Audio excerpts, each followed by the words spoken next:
Good morning, everybody, and welcome. Today, we are going to, on our Facebook Live, are going to do a quick tour of the Spot Framework Guide. So normally I use these Facebook Lives to just come in and answer some questions that members have had about the course content. So in this Facebook group, we've got a number of different people. We've got people who are in the Vocabulary Foundation, in the Art and Science of Narrative Language, in the Social Language Roadmap, and the majority are in Language Therapy Advance, or one of the versions of Language Therapy Advance. So a lot of the questions I've been getting, or really the comments I've been getting, are just that, a lot of the clinical questions come up during the school year. So for right now, a lot of you have been saying, you know what, I'm not quite there yet. I just want to make sure that I have all my ducks in a row for when I'm getting ready to start seeing kids, because a lot of us are getting ready for the school year. Some of us are back already, depending on where you live. I know some districts start 1st of August. Some of them even start late July if they are doing a year-round school year, but most of us are getting ready to start next week or maybe in the next couple weeks.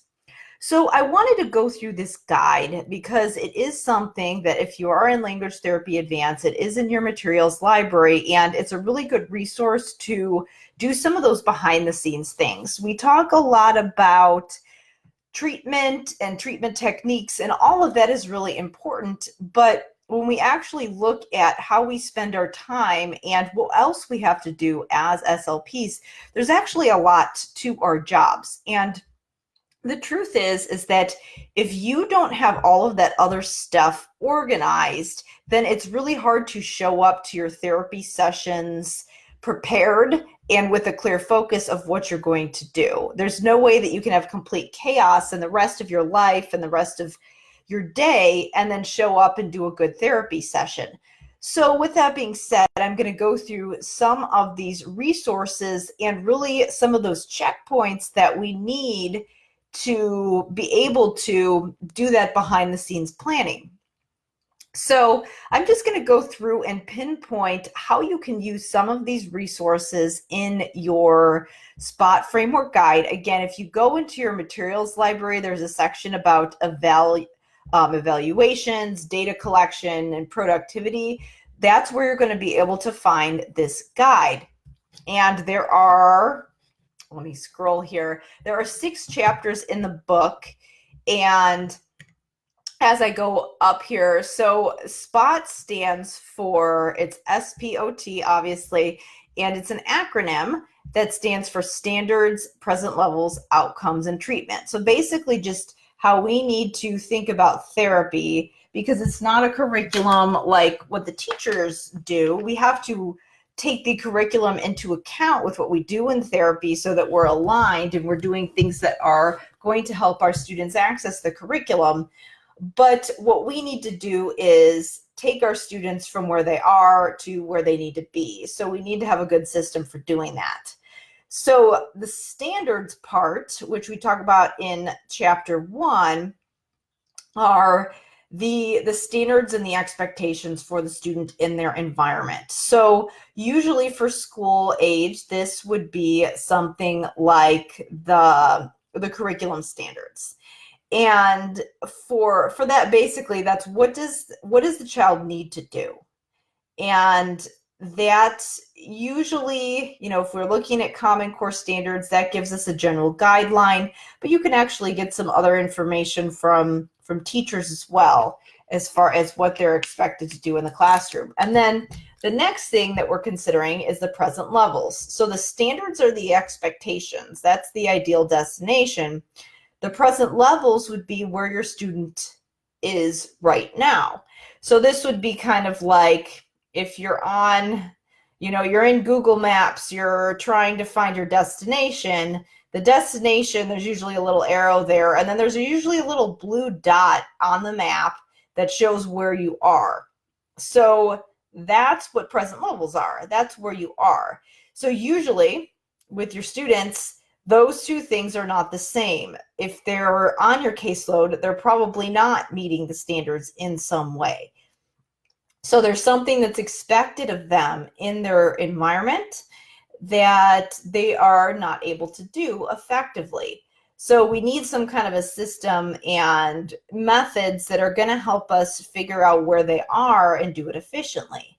And there are a number of different ways that you can do that. So while chapter 1 of your SPOT guide really is talking about how we can make ourselves more familiar with the standards in the curriculum, chapters 2 and 3 talk about how you can figure out where that student is. So we've got two different things to consider for data, and that's why there's 2 chapters devoted to it. There are the academic skills. So how is your student doing with those academic skills? This is really important because that's the whole point of therapy, is that we want our students to be able to perform in school. Usually, especially if you're working in the schools, if there isn't some type of adverse impact on these things right here, you wouldn't even have a rationale for seeing a student. If you're in private practice, the guidelines are a little bit different, obviously, but usually if there's got to be a good reason for that family to seek out private services. So usually that means that even if they don't necessarily meet the school criteria, there's something here that the student needs to be doing that they're struggling with, or they're not at the level where their family or they want to be. And then here, obviously, so this chapter 2 kind of talks about what other academic data you need, like information from the teachers and things like that. And then chapter 3 would be that data that you have within therapy. So this would be things like therapy data. This would be things like your results of your evaluations, because we really need to cross-reference those 2 things.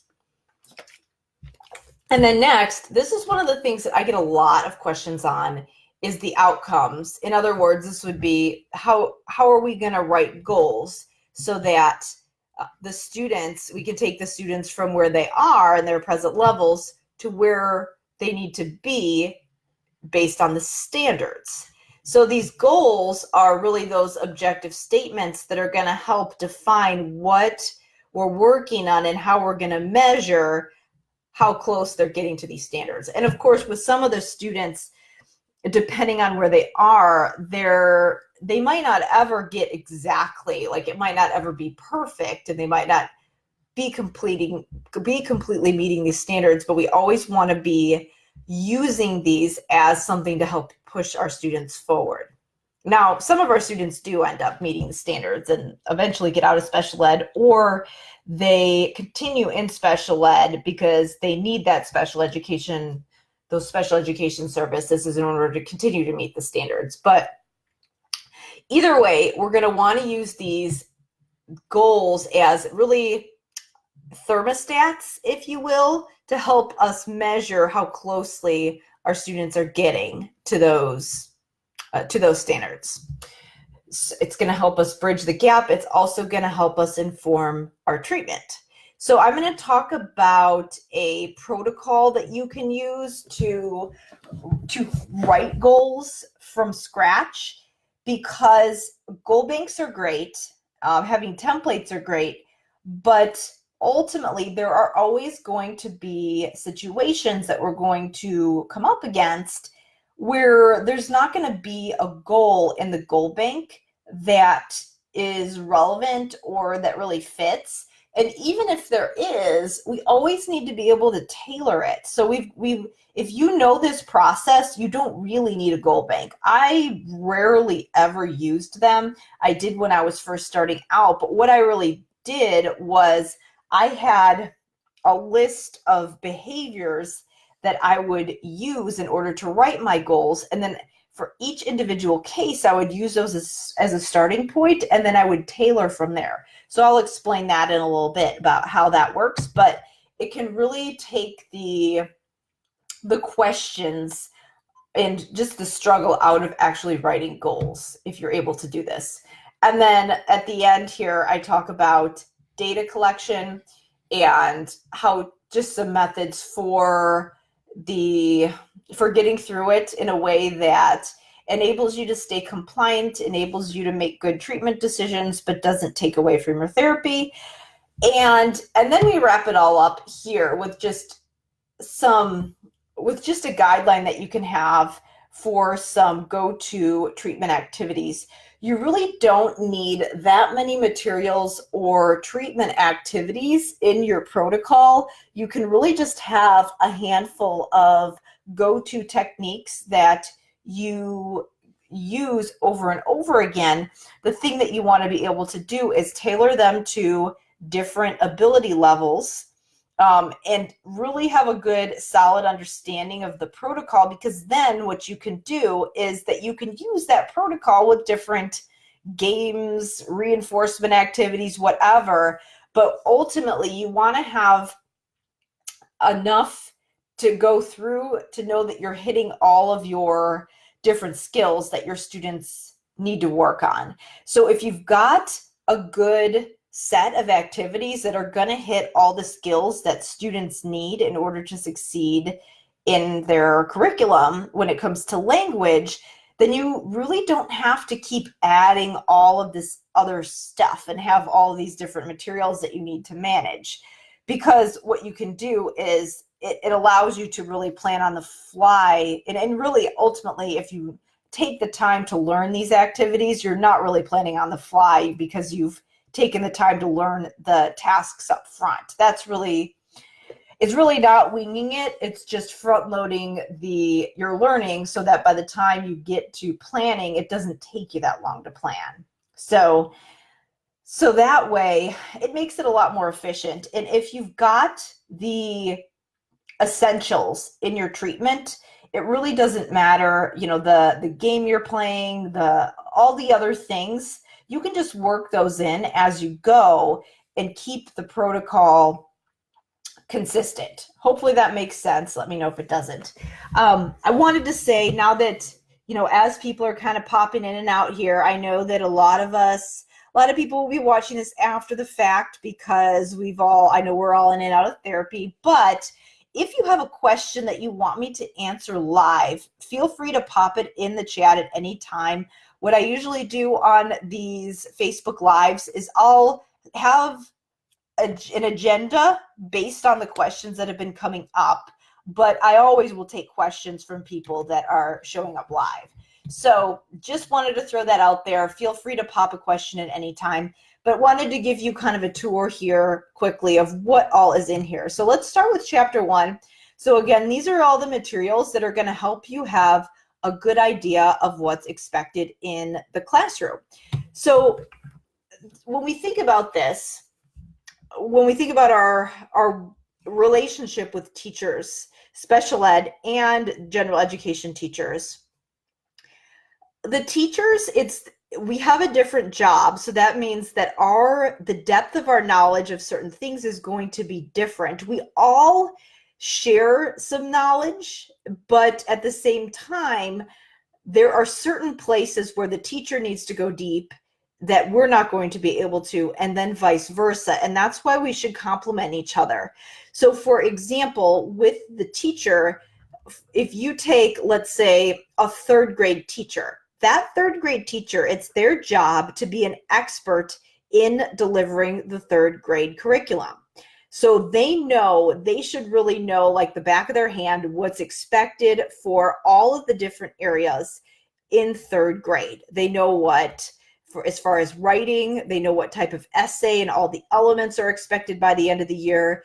They know what a typical reading level would be for the different times in third grade. They know what math standards, all of those different things. And so we as SLPs need to know some of that stuff. But because we aren't just focused on third grade, we're probably focused on a range of different grade levels. we need to know about third grade because we probably have, like if we have third graders on our caseload, we need to be able to work on things that are relevant to that student, what that student needs to do in third grade. But we don't need to know that curriculum in as much depth as the teacher.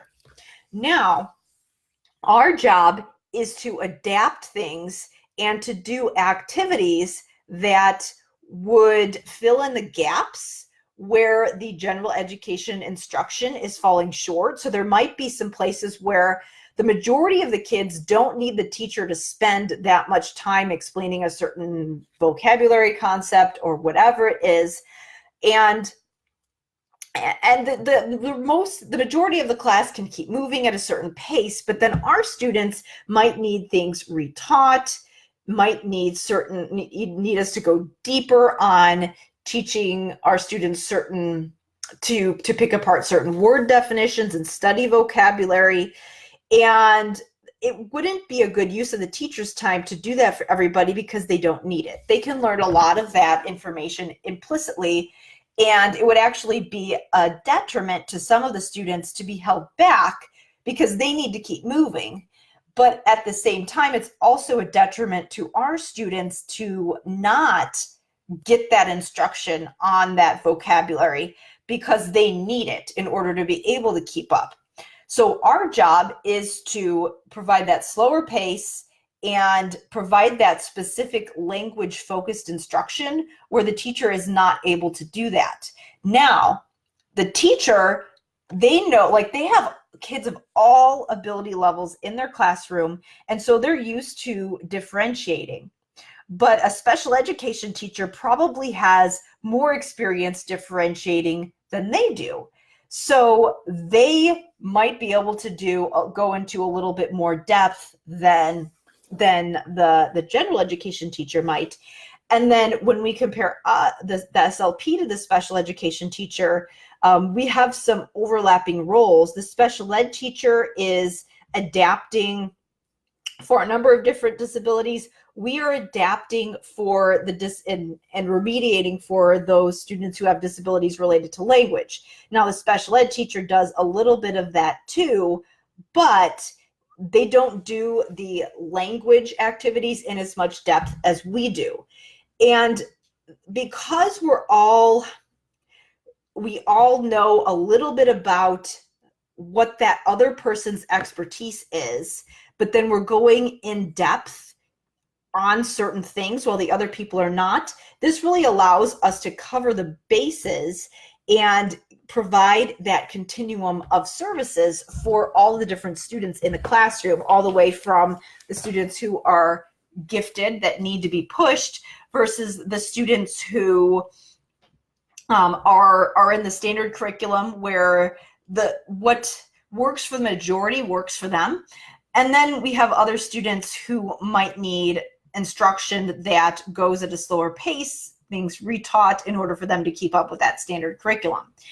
So I say all of this because this guide is designed to help you know enough. Your knowledge of the curriculum needs to be good enough. You don't need to be an expert like the teacher, but you need to know enough to be able to plan your therapy. So what you want to do is use this guide in order to help you hit the high points and answer some key questions that are going to help you understand that get that high level understanding of what's expected for all the grade levels that you serve. So you don't need to go in as much depth as what the teachers are going to do, but you need to know something because you need to know how to push your students and take therapy materials that are relevant. So what I recommend doing is this curriculum cheat sheet here. What this does is that it allows you to really hit the key areas that and especially if you're K through 8, this will allow you to go to all of those key areas and figure out what the students are doing at each grade level. So what I would recommend doing is, and this is a good time to kind of touch base at the beginning of the year when you're just doing your planning, and you don't have to do it all the first month, but this could be something that can be kind of a year-long project where periodically you're going around to all the teachers of the grade levels that you serve, but you're going to want to go around and just have a conversation with the teachers. Could be a series of conversations, but just gather this information about what is expected in all of these areas. And then what you're going to want to do is really just fill this guide in. So these are your kind of like, this is kind of your cheat sheet for the questions that you're going to be asking. And then this is a worksheet that is basically a printout of this cheat sheet. And what this enables you to do is take some notes that will help you to remember and will give you a guide and a quick reference tool so that you have an idea of what's expected at each grade level. So for example, if I were going to go around to third grade teachers, I might be asking them, okay, based on what reading series you're using, what are you expecting? What levels do you expect at certain parts of the school year? What types of comprehension questions are you expecting your students to be able to do? What types of texts and genres will be covered. That is important to know because there's different language associated with different types of texts and genres, and it will help you to be choosing reading materials that are relevant as well.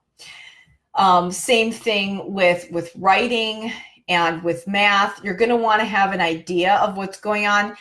And for math, really, this can be relevant for vocabulary. I know I've had some students who were failing their math tests because they didn't know what thermometer meant and they didn't know what measure meant. So we had to go back and do some vocabulary teaching.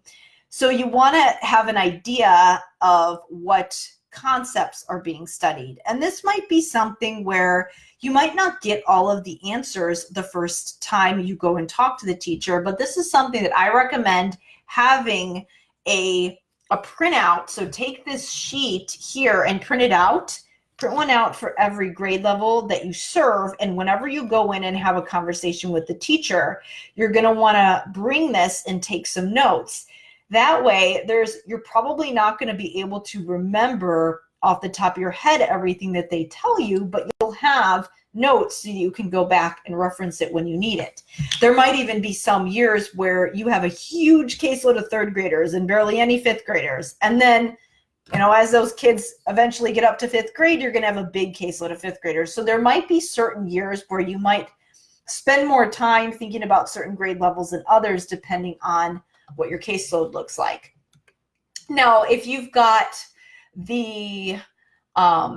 if you're serving high school students, I still recommend having a good idea, really placing that emphasis on math and language arts, because those are going to be the areas, especially with language arts, those are going to be the areas that are going to have more of that tier 2 vocabulary. The content areas are going to be more likely to have vocabulary that's just specific to those units. But it's still a good idea to touch base with those teachers to see what types of concepts and subjects they're going to be studying over the next year, and what they typically cover in their class, because that'll give you an idea of when it might be relevant to pull a certain story to work on. So these are some other things that can be useful to discuss with the teacher. And this can,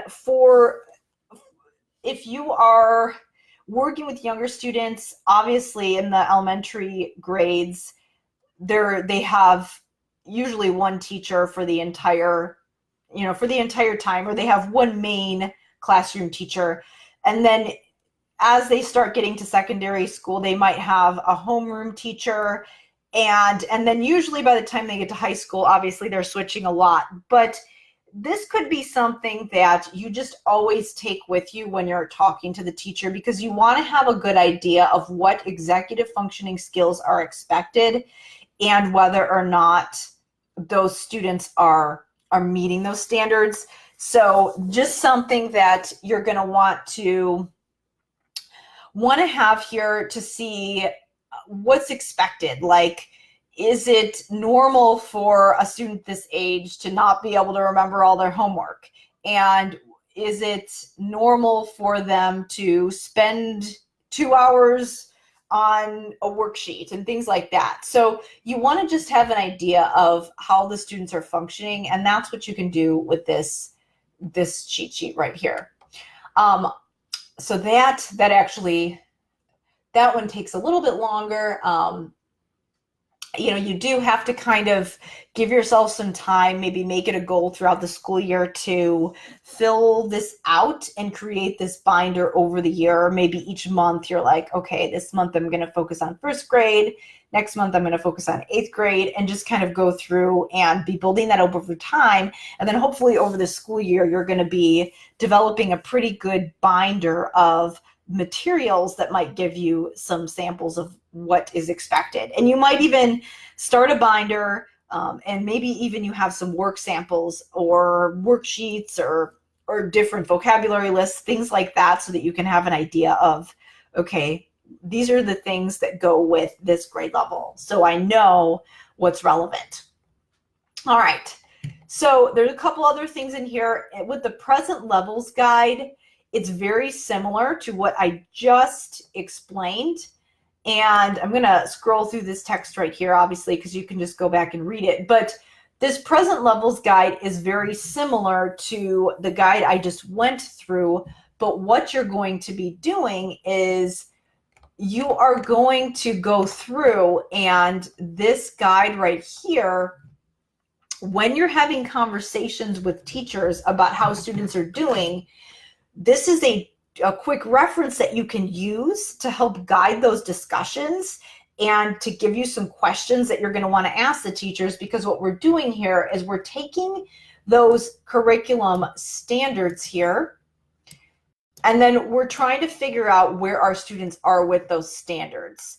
So, like, for example, what reading level is expected at this age? What reading level is my student functioning at? So you're just going to go through here and just have a conversation with the teachers when you're, and this could be when you are going through and maybe at the beginning of this, wouldn't really be at the beginning of the school year, but maybe towards the end of the first quarter, once your teachers have had a chance to get to know the students a little bit, when you're filling out a progress report, when you're getting ready for the student's IEP, you can use this just to have some checkpoints to figure out what to ask the teacher. Because if you go in there and you just say, how is so-and-so doing in class? When I've done that before, a lot of times the teacher might say, well, I'm not really sure what information you want from me, or they might just give you an answer that doesn't really answer the question because the question wasn't very specific. So the more specific you can get with those questions that you're asking teachers, the more information you're going to get about how your students are functioning. So you're going to use this just to dig in further and really get a good picture about how that student's functioning. This right here is a rating scale that you can use to, and you can either use this just to guide your conversations with the teachers and then just fill it out as you're talking, or you can just give this to the teachers and have them fill it out. And it's just a rating scale that can give you an idea of how the student's functioning in the classroom. So you can see, again, I've got some general ratings up here, like never means they never witness the behavior, rarely means it happens less than 25% of the time. So it's not perfectly objective, it's not standardized, but it does help to give you some information that's a little bit more specific and a little bit more objective than just a vague statement about, well, he's doing a little bit better. This just helps you define some of those behaviors a little bit so that you can compose a little bit more of a coherent statement. So all you're going to do, you can have the teacher fill that out, and that's just some information that you can include in your narrative when you're writing your present level statements. This is just a sample of one that's filled out and how that might look. And then these are some scripts that you can use for reporting assessment data. So for example, there are, again, under each one, I show you an example of how you might just report some of the information you're getting from the teacher. So for example, if you ask for recent test scores, if you ask for progress monitoring data to include in your report, then this is just some language that you can use when you're reporting that data. So this is an example here on how to formulate narrative statements for this academic rating scale up here. So it just shows you how to actually put that into language that you can use to report on your present level statements. I include these two most important questions at the end because you're not going to always be able to have an in-depth interview with all of your teachers before you have to fill out your progress reports. So if all you have time for is to send a quick email, these are some questions that you can ask to start that discussion to at least get some information that you can report. All right. So with the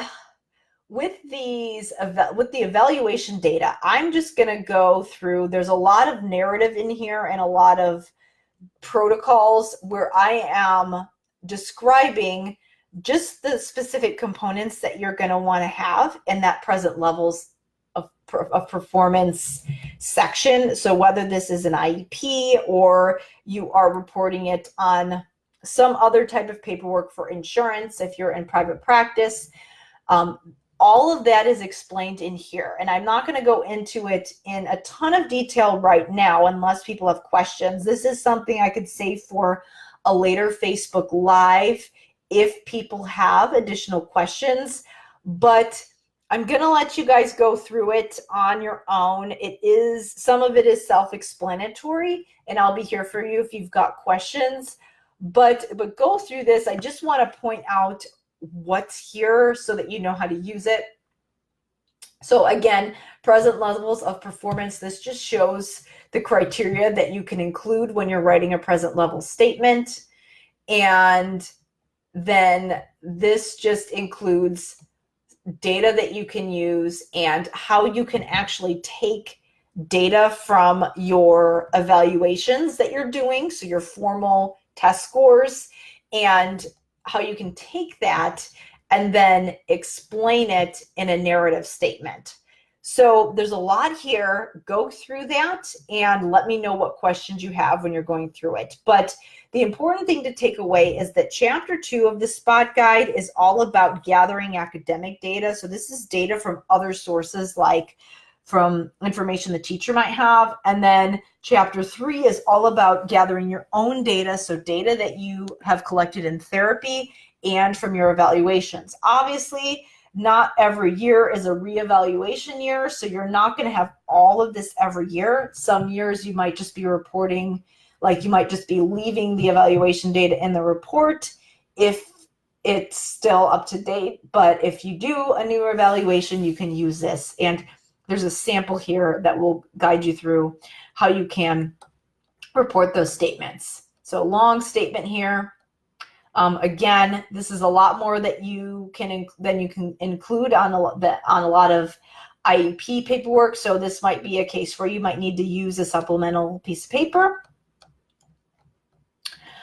But for now, I wanted to spend a little bit of time talking about the goals. So what I'm going to do is I'm going to go in depth in talking about the goals, and then I'm going to just give you kind of a brief synopsis of what's in chapters 4 and 5, and then we'll wrap it up. So I wanted to point this out, and this is page 37, because this is something that can help you to understand how goals are aligned with therapy.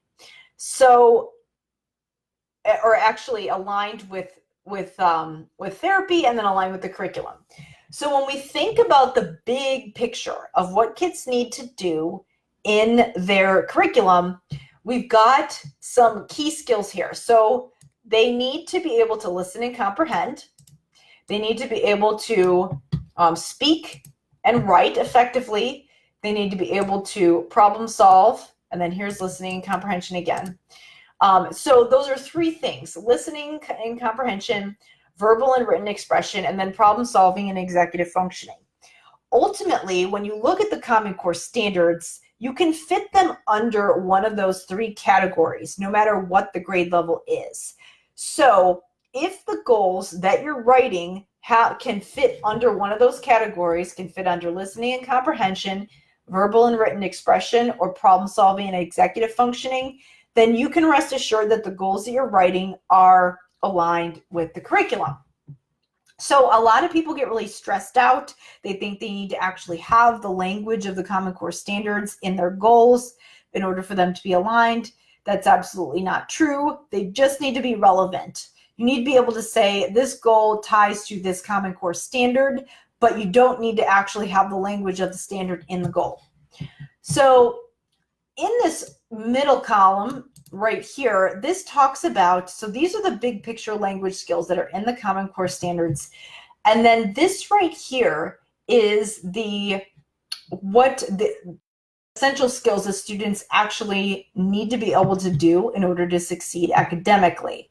And all that I've done is just broken them down and made them a little bit more specific to language and when it comes to aligning with the standards. So you can see listening and comprehension. In order to be able to listen and comprehend, they need to be able to comprehend what they read and hear.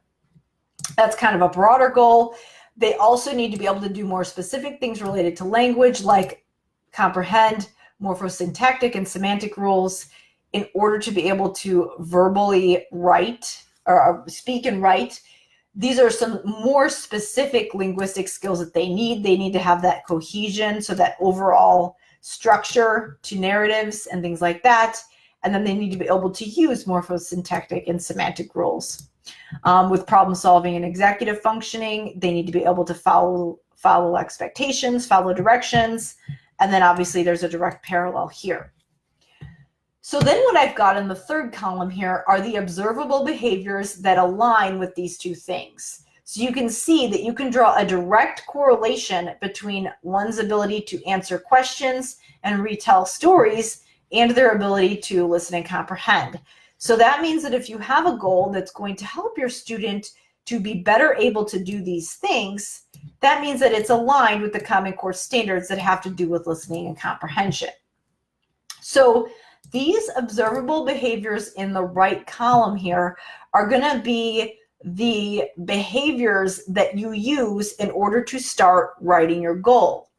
And this visual right here is just a graphic to show you how all these things are already, these things that you're probably already doing in therapy are already aligned with the Common Core standards. So that way when somebody questions you and says, is this curricularly aligned? You can say yes, and this is how. Because this behavior right here is going to affect their ability to fulfill this standard right here. So what I'm going to do now is just scroll forward to the goal bank right here. So big picture goals for academic language. So these are simply the observable behaviors that you can use in order to start writing your goal.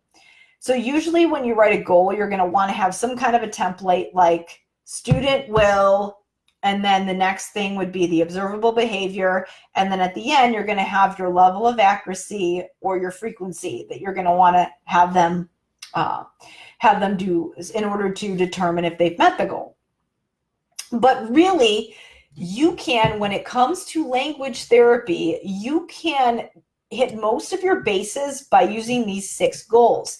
You don't need those massive goal banks with 10 million goals because they ultimately all tie back to these behaviors. Now, you obviously want to have some diversity and some customization in your goals, but what you want to do first is figure out which one of these observable behaviors they are linked to. because what that will do is help you to write a goal that you can actually measure.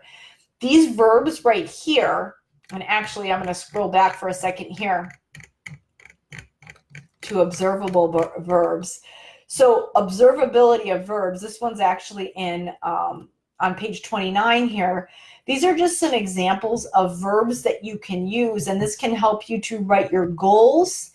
And the reason I have put this here is because the specificity in the verbs of your goals are going to help you to be able to take your data more effectively.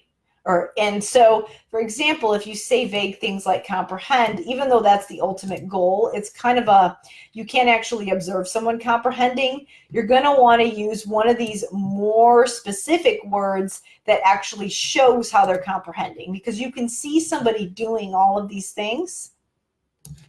You can't observe someone doing these things over here in the vague column. So you're going to want to avoid these vague verbs when you're writing those observable behaviors, and you're going to want to stick with these right here.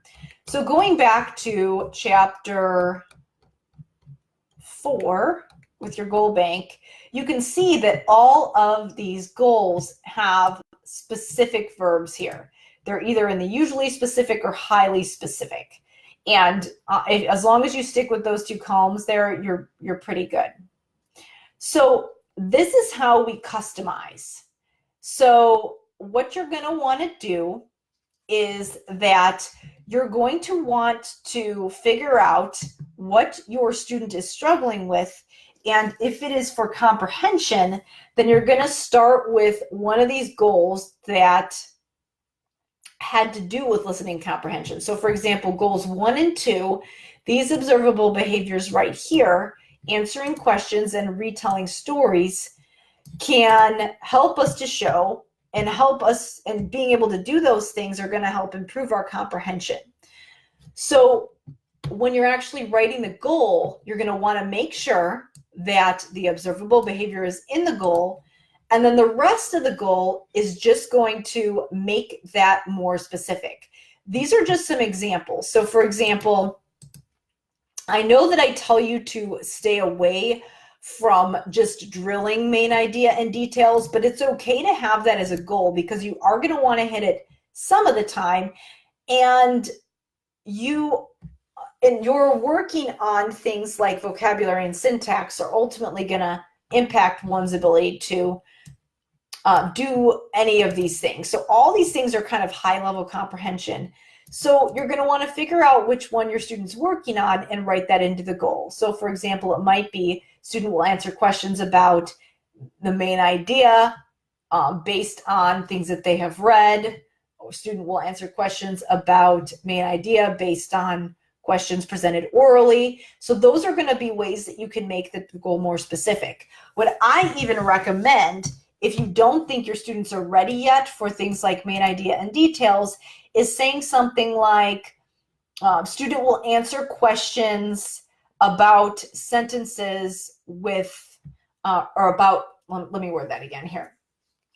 Student will answer questions about complex sentences. So for example, you might just give them a complex sentence with some complex syntactic structure and then ask them a question about that sentence. So you're working on syntax. You're not expecting them to comprehend multiple paragraphs. You're just working on one paragraph at a time. So you're really targeting that syntax.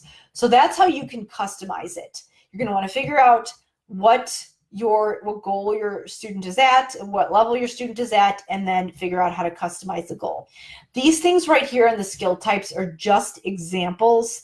They're not necessarily the only behaviors that you're going to want to use there, but they're just examples to help you get started.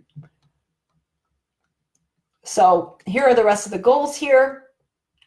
The one that I use a lot for writing goals for vocabulary is this one right here. We'll explain or define vocabulary words by, and usually I start out with naming attributes. So the goal might look like, we'll explain or define grade level vocabulary words by naming 3 descriptive attributes. on 3 out of 5 trials. So that's a common goal that I might use. And I start with that because naming attributes can include things like explaining similarities and differences and synonyms and antonyms. Those are ways that you can actually define a word. So I sometimes start with this one because it's a little broader and it enables you to target all these different things. And then if I realize that one of these skills is standing out, then maybe next time around, I might write a goal that specifically asks them to define a word by naming the category or by naming a synonym or antonym. So that's how we use the goal bank. But really the steps are that you're going to want to figure out the big picture language skill that has to do with the grade level expectations that they're not able to complete. And then you're going to want to link that to an observable behavior. That's your second step. And then once you've done that, you're going to take that observable behavior and you're going to use this guide to customize that into a goal that is relevant to where that student is. So that's how we're going to use this goal bank. And again, most of the language goals that you're going to need to be targeting can be linked back to these 6 goals in some way. It's just that you're going to customize them to specific concepts and levels that are relevant to your student. Okay, so this is just a cheat sheet for you to be able to do that, to take notes, like what skills are they working on? How do we translate that into a goal? Here are some examples of how to fill that out. And then let me just give you a quick tour of chapters 5 and 6 before we wrap up for the morning. So all that's in this chapter 5, it's a little bit of a side tangent because data collection isn't actually in the SPOT acronym, but it goes along with the goals and evaluation. And it is the bane of our existence for a lot of SLPs. So what I have done is I've shown you how to, I've reviewed the SOAP note process, but then also, and I've given you a form to fill out, because even if you're in the schools, there might be certain times where you might want to take a more detailed set of notes for a particular student. But for a lot of us, if we are in the schools, we might not be able to do a detailed SOAP note for every session. You absolutely can do it if you're in private practice, and I do recommend it. But if you've got a group of 5 kids, you're not going to be able to take a SOAP note for every kid every session. So what I recommend doing is an abbreviated version of this. So here's just a sample of the SOAP note.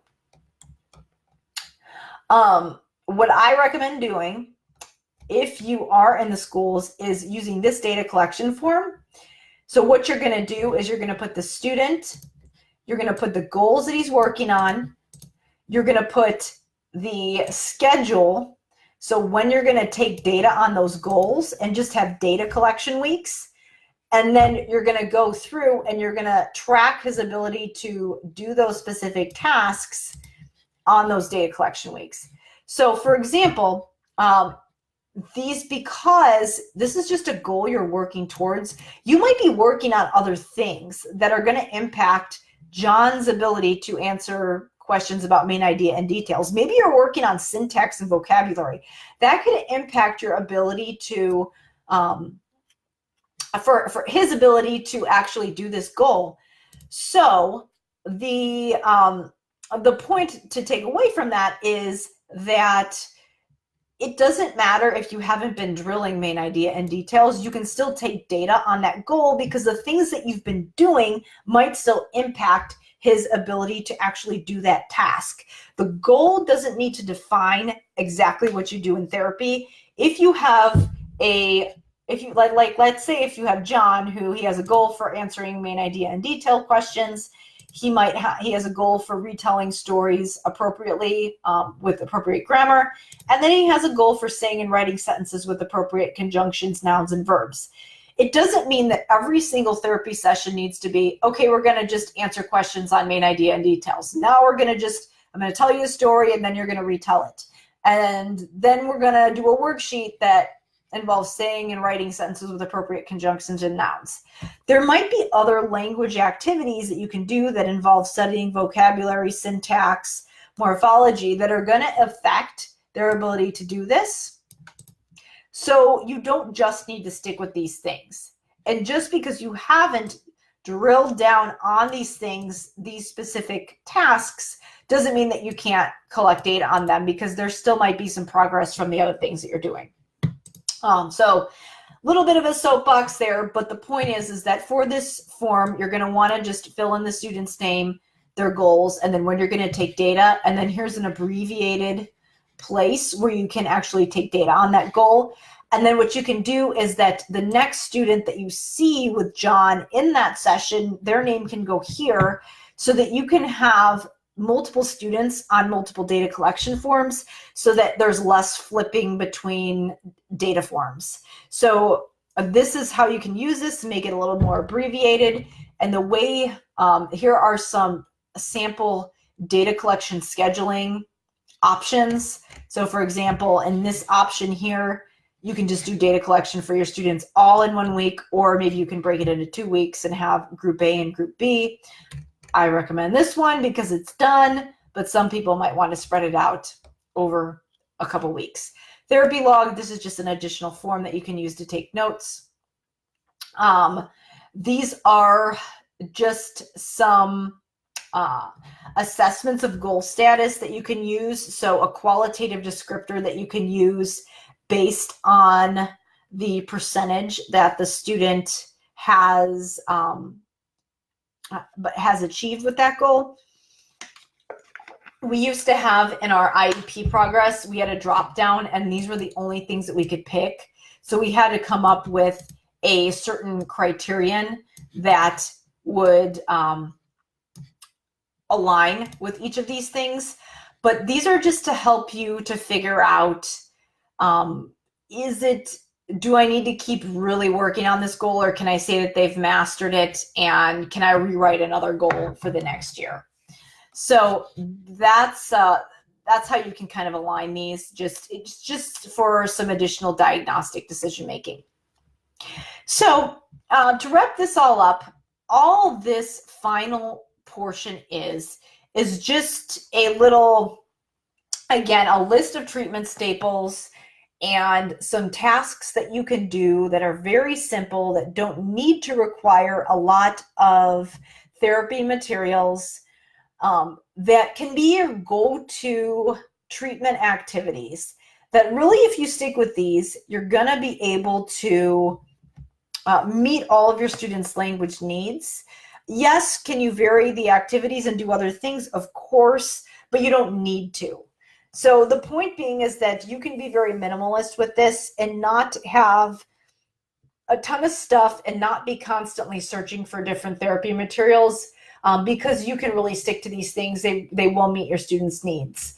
So what I've done is that for each one of those observable behaviors in the goals that I wrote above, because you can pretty much get your students' bases covered with those 6 goals, what I've done is I've just shown you some samples of activities that can be used to target that specific goal.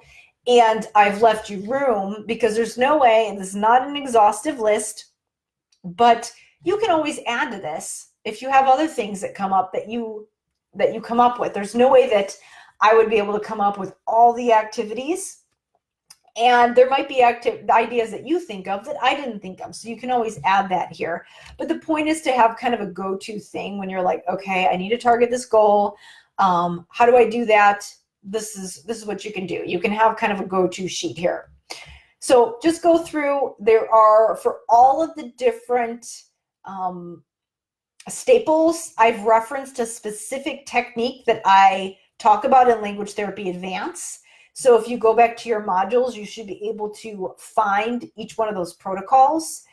And some of them are self-explanatory, but not covered in depth in Language Therapy Advanced. But if you have a question about any of these things, like where do I find the materials for it in my materials library, and where do I find the information that will help me to figure out that protocol, just let me know and I can explain that to you. I can give you that quick reference, but just designed as a quick reference tool to make your life easier. So really what the SPOT framework guide is designed to do is that once you've gone through and learned the techniques in language therapy advanced, is to help you with those behind the scenes things, and then help you to figure out, okay, now that I've got my goals, where do I pull in all of those techniques I learned in the course? Now, in your language therapy advanced success path video that's in module 1, I talk about a way that you can really cycle through all of those different strategies that we learn in the course. That's just fine. But what some people want to do is maybe spend more time on certain cycles because maybe their students need more work on one thing versus another. So they might just kind of cycle through one phase really quickly, just kind of skim over it, and then really dive deep into another. And these treatment staples, this section here can help you figure out and help you plan where you're going to kind of move through quickly with that success path and with that sequence that I show you in the course, and where you might want to spend some time and really drill down. So with all that being said, that is your SPOT framework guide, and that is in your materials library. It is in the section that is it's titled, and I don't have the specific materials library up in front of me right now, but it's the section on evaluations, data collection, and productivity. So let me know if you have any questions about that, and thank you for everybody for tuning in today. Let me know, always keep me posted on questions that are coming up, but really the goal for today was to help you get ready for the school year and really just walk into that first week of sessions feeling prepared. So thank you so much, everybody. Have a good morning, and let me know if you've got any follow-up questions about this, and have a wonderful week.